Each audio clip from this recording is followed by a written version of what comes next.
with So it. have you always been in the second district, just various places, or? I've only been in the second district for the last 4 years.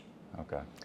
I've always enjoyed politics. After I got on the city council in Gridley, my thought was to become a supervisor and go on. I'm married, been married for 52 years. I got 5 kids. Oh, wow. I had to go ahead and I had to raise a family.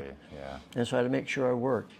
And we moved to Gridley after I was in the injection molding of plastics business here in the Bay Area.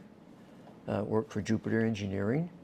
And then I also went up to Reno and worked in injection molding, foreman, shift foreman in different areas, doing that. And then got an insurance business, which I found out I'm not really very good at.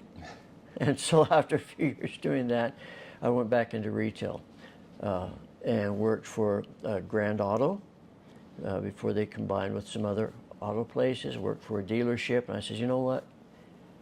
I need to go to school. Because I've always wanted to teach. At this point then? Okay, well, I did not graduate from college till I was 50. Oh, wow.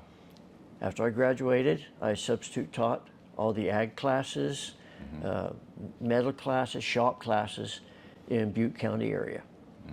And then Sutter County offered me a job in special education because I had some special education experience while I was subbing. And so I am actually a special education specialist. I taught for 20 years in the same classroom for transitioning, which is 18 to 22-year-olds severely handicapped. And it was the last chance in the public school system to get the skills they needed. We had our own garden. We ate out of our garden all the time. We taught a microwave cooking class. They all had jobs in the community. And so we had a very viable special education program. And then I retired from that. I was also at that time as a teacher, a California Teachers Association union president. And I had about right close to 100 special education specialists in different areas, speech,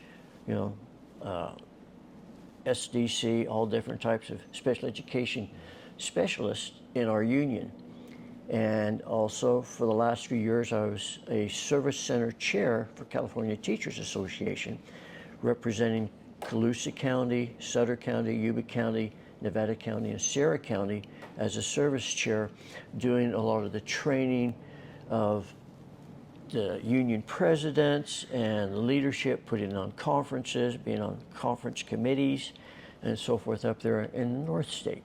Yeah, so you have a lot of experience in education the last 20 years. And that's absolutely. for sure one of the important issues for voters in California. Absolutely, so and at the same talking a time, lot about that. I was the president in the service center. I was also on the school board in Paradise. So I was doing that at the very same time. Got it. And so I have, when it comes to education, I know about it. I know how it's funded. I know the things that need to change. Okay, I've always been a proponent of, school choice, because every student learns different. And in Paradise, we had like 5 charter schools in Paradise.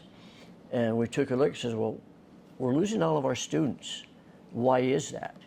So we looked at it and says, okay, this is why. We need to change some stuff. Sure. So our district, we changed some of the way we were teaching, some of the way we were handling our scheduling, and that type of stuff. We started to see these students come back because we changed. And I look at it as competition to make it better.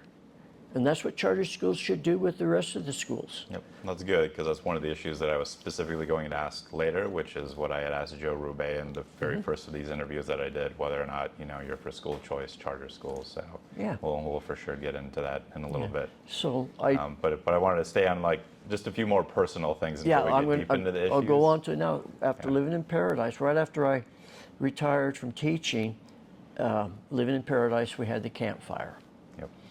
Yep. We lost everything in the campfire. And this was 2018. Just 2018. Right? Lost everything there.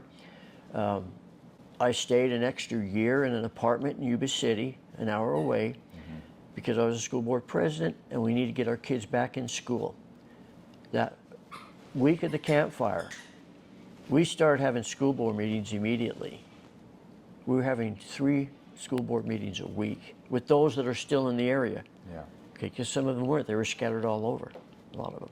And those that weren't scattered, that homes didn't burn, you know, they still had to go someplace else to live.